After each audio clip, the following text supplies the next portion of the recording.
Ano ang tatlong dapat gawin ng isang babae kapag ang asawa mo ay matagal nang hindi umuwi sa bahay mo? Eto ang gawin mo, mga kasawi. Ang una ay wag na wag kang magpaparamdam.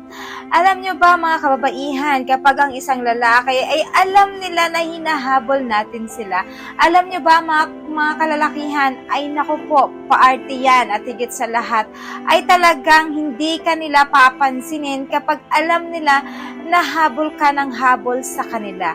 Kaya kailangan ibahin nyo ngayon, mga kasawi, kapag ang lalaki ay hindi umuwi sa tahanan ninyo, hayaan mo, wag kang magpaparamdam sa kanya.